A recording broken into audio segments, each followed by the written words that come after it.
RRB NTPC under graduate में आपको क्या करना है अंतिम 30 दिन वो बताऊंगा। देखो ग्रेजुएट लेवल को मैंने जितना बताया, एग्जाम के बाद अपने सर ऊंचा कर कर मैं आप सभी के बीच में आया और क्वेश्चन को मैच करवाया कि करेंट अफेयर में देखो इतना नंबर, इतना महीने का क्वेश्चन देखो एग्जाम में बना है। सारे यूट्यूब वाले एनालाइज करवा रहे, क्वेश्चन मैच कर लो जो मैंने करवाया कि नहीं करवाया, अलग से वीडियो देकर मैंने प्रूफ दिखाया। प्लस बच्चे एग्जाम देकर आ रहे थे, बता रहे थे भैया मेरे 87, 84, 83 अटेम्प्ट कर आए, जो आपने बोला वो आया। लेकिन बात वही है, अगर कोई टीचर आपको कुछ बता रहा है, पढ़ो, और वो भी स्मार्ट तरीके से बता रहा है ना, और आप पढ़िएगा नहीं, तो फिर तो मेरा मेहनत, मेरा कंटेंट बाबू रद्दी का कीमत है, कोई कीमत ही नहीं है। जब तक बच्चा नहीं पढ़ेगा उसका कीमत क्या है उस कंटेंट का।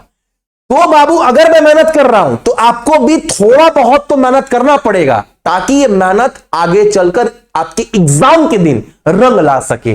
देखो एक ही बात बोलूंगा, तैयारी कर रहे हो ना अंडर ग्रेजुएट का, तो एकदम दिमाग में रखना 80 मुझे भैया यहां तक तो करना ही करना है, क्योंकि ग्रेजुएट लेवल से 2-3 नंबर ज्यादा कट ऑफ जाता है अंडर ग्रेजुएट का। ठीक है, हकीकत। अब एक बात समझना, सबसे पहले आप सभी, अगर रीजनिंग मैथ की बात करूं, जो कि मैंने ग्रेजुएट लेवल को बोला था, वही चीज हुआ। आज भी आपको वही चीज बोल रहा हूं बाबू, ये दोनों सेक्शन मिलाकर 60 क्वेश्चन है, और ये दोनों सेक्शन बहुत आसान आएंगे। जिस तरह बच्चे बोल रहे थे, 3-4 क्वेश्चन कैलकुलेटिव था, वो तो मैं भी मानकर चल रहा था, लेकिन इस 60 में ना आपको अपना अटेम्प्ट 53-54 नंबर करना है किसी भी कीमत पर। और ये नंबर ना ये हो जाता है, एक बच्चे कर लेते हैं, इतना बच्चा कर लेता है, ये हो जाता है। अब जो जीके जीएस है ना, इसमें भाई आपको आउट ऑफ 40 ना कम से कम आपको 25 प्लस करना है, तब जाकर आपका रिजल्ट होगा।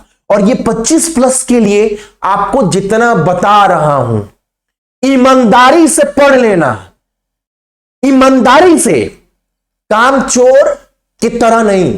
वरना बच्चे पता क्या बोलते हैं, हम पिछले 2 महीना से गला फाड़ फाड़ कर बोल रहे हैं पढ़ लो पढ़ लो पढ़ लो। अब एग्जाम स्टार्ट हो गया है, बच्चे का एग्जाम 19 मार्च को है, पहला शिफ्ट का एग्जाम हुआ, बच्चे एग्जाम देकर आए। 16 मार्च वाले जित्तू भैया जो बताया फंस गया, 17 मार्च को फंस गया, 18 मार्च को फंस गया। अब जिनका एग्जाम 19-20 को है ना, पता क्या बोल रहा है ग्रुप में कि भैया हम बस इतना सा कर लेंगे तो मेरा हो जाएगा, आप जो ये दिए हो कर लेंगे तो हो जाएगा। भाई जित्तू भैया आपको जो बताए आप किए नहीं, अब आप बोल रहे हो इतना कर लेंगे हो जाएगा, बस ये कर लेंगे, आप क्यों नहीं पढ़े? छोड़ो, मान लो आपने फॉर्म निकलने के बाद 3 महीना नहीं पढ़ा, आपने जिंदगी बर्बाद कर दिया, लेकिन एग्जाम से 1.5 महीना पहले तो मैं आपको समझा रहा था ना, आप तब भी नहीं समझे।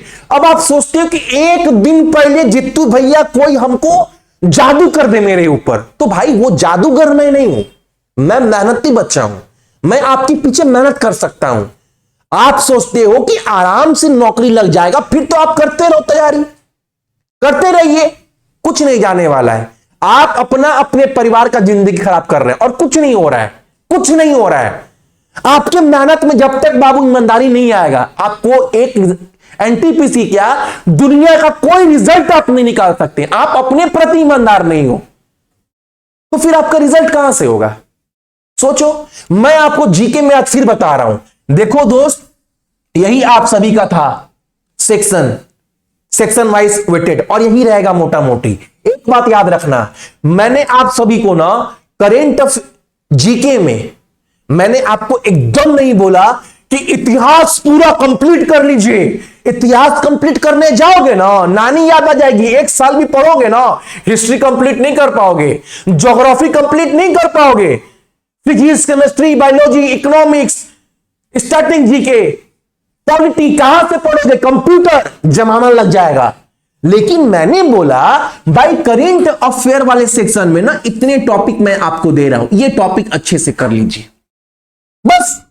अब ये भी नहीं करिएगा, मैंने आपको बोला देखो नोबेल पुरस्कार ना मैंने आपको नोट्स बनाकर दिया है, हार्डली 2 पन्ना का होगा, ये 2 पेज पढ़ लेना मेरा भाई, क्वेश्चन बनाना इस बार, बनाना आपका भी बनेगा। उसके बाद मैंने बोला रामसर साइड स्टार्टिंग के सिर्फ 1 पेज आपको पढ़ना है, इतना पढ़ लो। इंडेक्स जो मैं आपको दिया हूं बस वही पढ़ना आपके, और सभी कोई कोर्स लेकर बैठा है इस बार, पढ़ना आपके नोट्स मिलेगा। उसके बाद एक्सरसाइज जो है ना, आप गूगल जितना भी कर लोगे, जो एक्सरसाइज है किसी का नोट्स मत पढ़ना। बहुत सारा किताब आता है लूसेंट स्पीडी, किसी का मत पढ़ना, ये नोट्स पढ़ना जो मैंने दिया है, क्योंकि इस बार जो क्वेश्चन घुमा रहा है ना आप बना लोगे। एआई सबमिट जो मैंने आपको 3 पेज का नोट्स दिया, आप ये पढ़ लेना एक बार। 16 फाइनेंस कमीशन ये मैंने आपको 2 पन्ना का दिया, ये तो आराम से कर सकते हो ना, टॉपिक लग रहा है इतना, लेकिन ये 2 पन्ना का है, आराम से कर सकते हो। उसके बाद बजट जो मैंने आपको दिया है बस उतना करना है बनाकर, बाइलिंगुअल दिया हो हिंदी इंग्लिश दोनों में। इकोनॉमिक सर्वे जो मैंने आपको दिया है ये करिएगा। कंप्यूटर बाबू जितना दिए हैं उतना ही करना, मैं एग्जाम से पहले बोला था एक क्वेश्चन बाहर नहीं बनेगा, और एक क्वेश्चन बाहर नहीं बना ग्रेजुएट लेवल में तो आप में भी नहीं बनेगा, जो दिया हो पढ़िएगा। पॉलिटी ना मैं आपको इतना पतला नोट्स दिया हूं, अगर आप जीरोक्स भी करवा लोगे तो। हालांकि पॉलिटी का लक्ष्मीकांत का नोट्स देखे हो, एक किताब आता है इतना मोटा, वो सब नहीं बोले पढ़ने के लिए, मैंने बोला सिर्फ वो पतला नोट्स पढ़ लेना। पद्म अवार्ड्स ये आप थोड़ा सा अच्छे से देख लेना, बस करेंट अफेयर में पॉलिटी को छोड़कर कंप्यूटर छोड़कर बस इतने टॉपिक अच्छे से आप देख लीजिएगा, ठीक है, ज्यादा नहीं। उसके बाद अगर मैं आप सभी को एक क्लास मैंने आपको करवाया था, 29 क्लास आपको करवाए थे, 29 क्लास 1 से 29 क्लास करवाए थे आधे आधे घंटे का, याद है एग्जाम से पहले, और मैंने बोला था यहां से क्वेश्चन लड़ेगा, याद है, लड़ा ना 3-4 क्वेश्चन हर शिफ्ट में।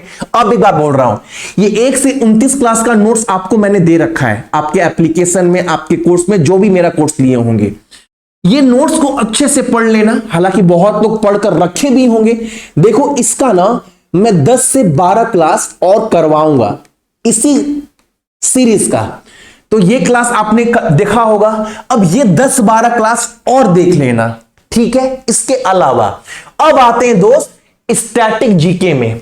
अगर स्टैटिक जीके की बात करूं ना तो स्टैटिक जीके में दुनिया भर का टॉपिक है, लेकिन आपको करना क्या है, बस इतने टॉपिक अच्छे से पढ़ना है बस। और ये 3600 जो क्वेश्चन दिया हूं, जो कॉमन क्वेश्चन है, उसमें सिर्फ चौथा पार्ट आपको अच्छे से पढ़ना है, चौथा पार्ट, पूरा 3600 नहीं पढ़ना है। और एक सेक्शन मैंने एक टॉपिक मैंने आपको नहीं दिया है, ये टॉपिक मैं कुछ दिन में अपडेट कर दूंगा, तो एक बार इसको देख लेना, काम हो गया। और इससे ज्यादा आपको जीके में कुछ नहीं पढ़ना है। इसके बाद सारा खेल करेंट अफेयर का आएगा, जो कि आप एप्लीकेशन से ही नवंबर, दिसंबर 25 वाला, जनवरी, फरवरी और मार्च का करेंट अफेयर मैं दिया नहीं हूं, लेकिन 1 से 31 मार्च का पूरा करेंट अफेयर 2 से 3 दिन के अंदर अपडेट कर दूंगा। तो नवंबर, दिसंबर 25, जनवरी, फरवरी, मार्च, ये आप कम से कम अच्छे से करंट अफेयर कर लेना, जो मंथ वाइज दिया हूं। इतना करने के बाद ना एक बार ये जो मैंने आपको 1 लाइनर दिया था ना 650 क्वेश्चन का रिवीजन के तौर पर, कि आपने करंट अफेयर पढ़ लिया, एक बार बस रिवीजन कर लो, 1 लाइनर है, आपको 1.5 घंटा लगेगा, बस उसको पढ़ लेना। इसके बाद जीके में आपको कुछ पढ़कर नहीं जाना है, जो भी और दरकार लगेगा मैं आपको बता दूंगा, बस इतना। लेकिन आपको ईमानदारी से करना है। अब ये नहीं कि एग्जाम देकर आए, क्वेश्चन फंसने लगा, अब जिनका आगे शिफ्ट में भैया बस ये कर ले तो हो जाएगा, भाई वो सब मत करना दोस्त, ठीक है। वरना मुझे भी लगता है ना ये बच्चा ना अपने माँ बाप के लिए सीरियस है ना खुद के लिए सीरियस है, क्या ही मैं सहायता करूं उसका, ठीक है। बाकी आपको कोई कोर्स भी नहीं लेना है। हर बच्चा ये जीके जीएस बूस्टर लिया होगा जीके के लिए, जिसका साल भर का वैलिडिटी है, तो आपको बाबू कोई कोर्स नहीं लेना है, आपको हर कंटेंट इसमें मिल जाएगा। और एक बात, जो ये वाला भी कोर्स लेकर रखे हैं ना सारे बच्चे, तो आपको भी कोई कोर्स फिर से नहीं लेना है अंडर ग्रेजुएट के लिए, लास्ट में 1 महीने के लिए कि आप फिर से ले लो, वो लेना आप ले रखे हैं बहुत बच्चे, तो आपको कोर्स नहीं लेना है। इसी के अंदर आपको हर एक चीज अपडेट मिल जाएगा, मिला भी होगा, ठीक है ना। लेकिन जितना बताया हूं उतना आप ईमानदारी से कम करिएगा एग्जाम से पहले। और कोई भी नोट्स, कोई भी पीडीएफ डाउनलोड कर आप प्रिंट भी करवा सकते हैं,